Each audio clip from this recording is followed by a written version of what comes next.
Olá pessoal, graça e paz. Meu nome é Calil Siqueira, eu sou o autor e idealizador deste canal, o canal Oteonoico.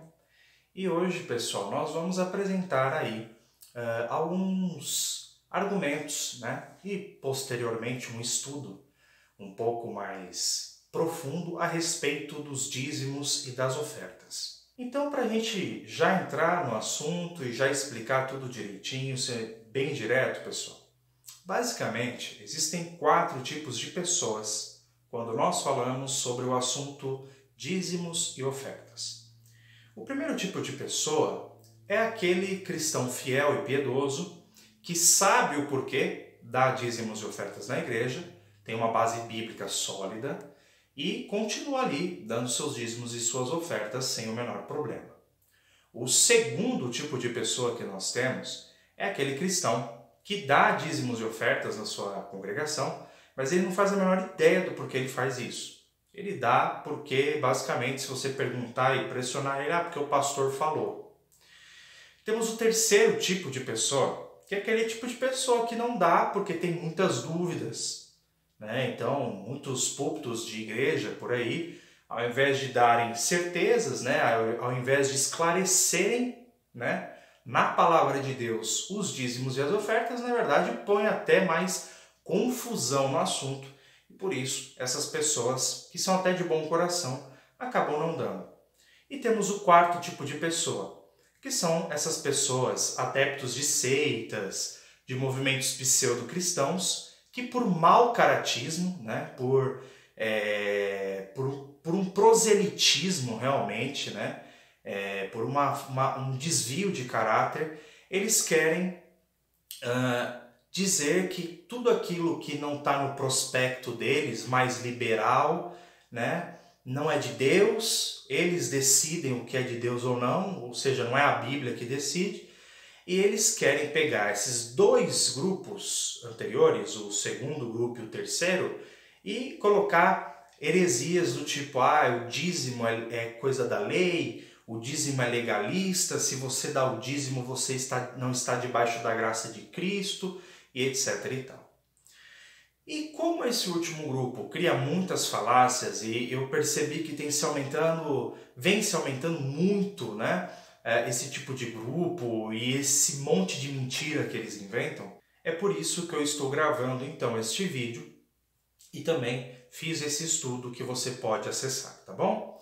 Bom, como o nosso tempo aqui no YouTube é curto, pessoal, eu vou abordar assim rapidamente para vocês o porquê que essa história do dizer que você não pode dar dízimos e ofertas, né? E também o fato de você não saber o porquê você dá dízimos e ofertas vai fazer uma hora ou outra com que você caia no falso discurso dessas pessoas. Então você tem sim que tomar muito cuidado, tá?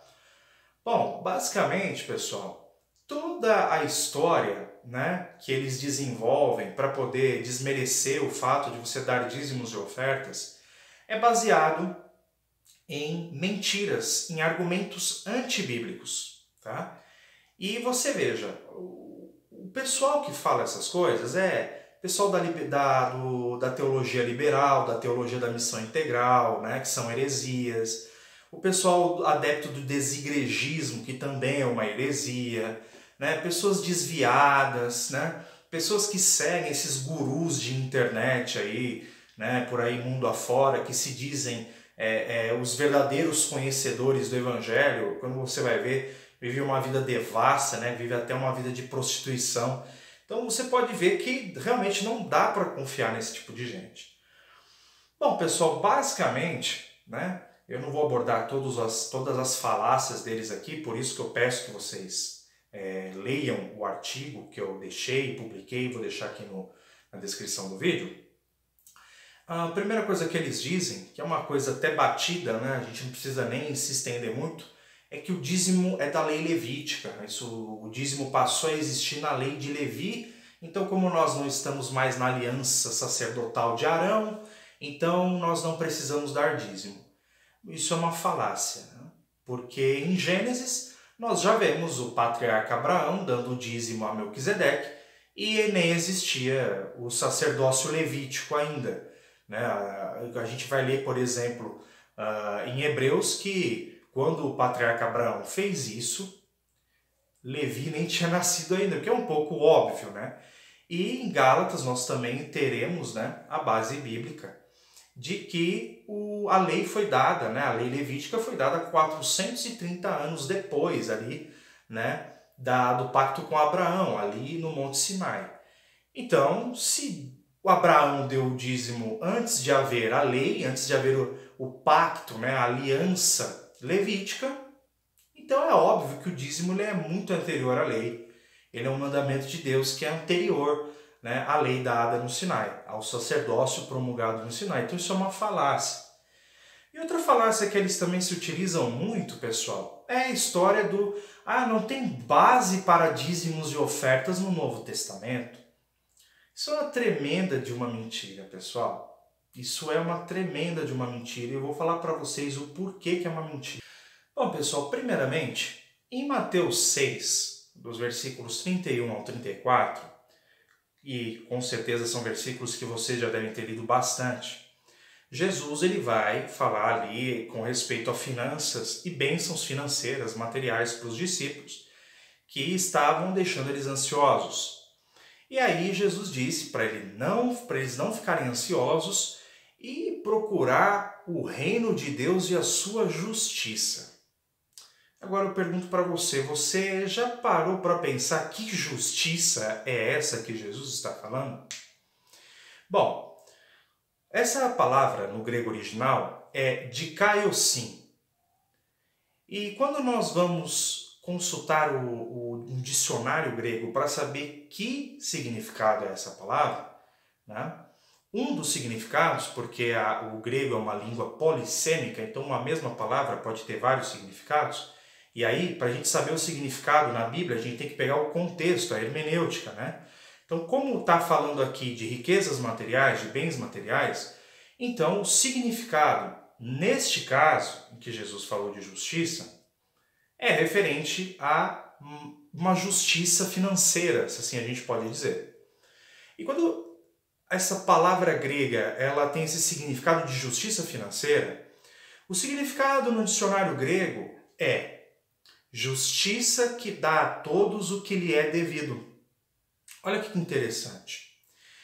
E tá bom, Calil, mas por que Jesus falaria isso, né? Por que Jesus ali falando com os discípulos falou logo essa palavra justiça, né? Será que eles tiveram essa interpretação? Sim, tiveram. E é curioso que para nós aqui do Ocidente é muito difícil prestar atenção em algumas coisas. Mas para o povo do Oriente, para os primeiros discípulos, principalmente porque eles vinham, né, do judaísmo, essa palavra ela tinha um sentido, né? Esse significado, justiça que dá a todos conforme lhe convém, né, conforme lhe é devido, tinha um sentido e eles sabiam esse sentido. Por quê? Porque no hebraico nós temos uma palavra que é tzedakah. E no aramaico nós temos o seu cognato, o seu sinônimo que é tzadikulté. E bom, o que significa essa palavra tzedakah e tzadikulté? Muito simples. A tzedakah, ou a tzadikulté, ou a dikaiosin, nada mais é do que a mitzvah, né, do que o mandamento na Torá, o sistema na Torá, no Pentateuco, que inclui a obrigação do judeu, né, de dar ofertas e dízimos.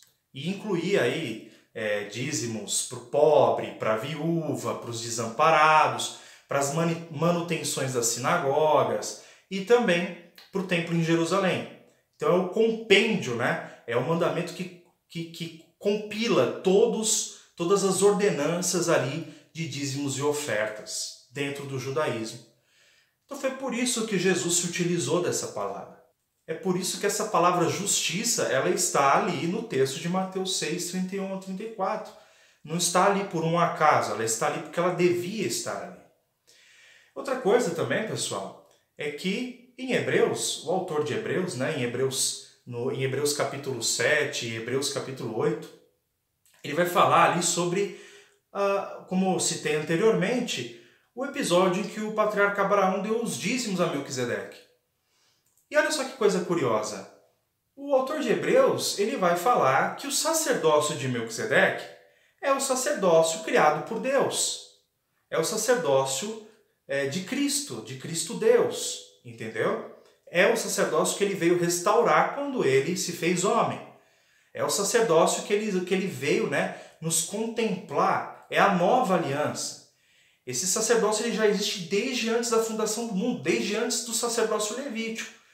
Mas, através do Novo Testamento é que nós podemos, né, ter direito a esse sacerdócio pela graça, pela autoridade, pela obra de Cristo. Então, olha que curioso. Lá, o autor de Hebreus vai dizer que a atitude do patriarca Abraão foi nobre de dar os dízimos a Melquisedeque. E esse sacerdócio de Melquisedeque, né, é tão superior que é o sacerdócio do nosso Deus. É o nosso sacerdócio, que até hoje continua na nova aliança. Então, se o autor de Hebreus disse que o que o patriarca Abraão fez foi nobre, que Melquisedeque era uma figura, né, era um coparticipante, né, um participante ali, como nós, desse sacerdócio, né? Era uma figura do que nós viríamos a ser como igreja de Cristo, né? Se o autor de Hebreus também diz que esse sacerdócio ele é superior ao levítico, né? E ele não diz nada contra o fato do patriarca Abraão ter dado os dízimos e ofertas e de Melquisedeque ter recebido esses dízimos e ofertas. Então por que essas pessoas dizem que não tem base no Novo Testamento para o dízimo e para a oferta? Nós vimos aqui o próprio Jesus falando diretamente aos discípulos sobre a justiça, né, os dízimos e as ofertas, e nós lemos ali o autor de Hebreus, na verdade, enaltecendo, dizendo que foi uma obra nobre, algo nobre o fato do patriarca Abraão ter dado dízimos e ofertas, aquele que representava, né, quem viria no futuro. Então, como é que alguém pode dizer que o dízimo foi abolido, que não há base no Novo Testamento para o dízimo? Então, pessoal, mais uma vez, né, como eu venho sempre alertando em alguns vídeos aqui, tomem muito cuidado com o que essas pessoas por aí dizem, esses gurus de internet, sabe? Procurem nas suas Bíblias, não caiam na ladainha, procura ver o ministério dessa pessoa, sabe, que está te falando essas coisas. Porque, pessoal, o que tem de gente que se aproveita na internet para espalhar mentiras, heresias, coisas terrivelmente antibíblicas, entendeu? E que se você não ficar atento, você cai no engodo. Então, pessoal, esses são aí um resumo mais ou menos, né, do assunto sobre dízimos e ofertas, principalmente relacionado ao Novo Testamento. Lembrando vocês que isso aqui é um resumo, nosso vídeo é um resumo didático. A gente tem um artigo completo refutando todas as principais falácias, né, desses que argumentam contra os dízimos e as ofertas, desses grupos pseudo-cristãos e heréticos, né, sectários. E eu peço que você, por favor, além de assistir esse vídeo, acesse esse documento e estude para que você não caia no engodo dessas falácias, dessas pessoas que saem por aí dizendo o que querem. Tá bom? Pessoal, se você gostou, eu peço que você curta, que você compartilhe esse vídeo. Se você não gostou, você também pode não curtir, porque isso me ajuda a ter um feedback, você pode fazer até um comentário. E caso você goste do conteúdo do canal, considere se inscrever aqui no nosso canal para ajudar bastante a gente, tá bom? Espero que tenha elucidado vocês, não esqueçam de estudar o artigo. E é isso, pessoal. Fiquem com Deus e até o próximo vídeo. Tchau, tchau.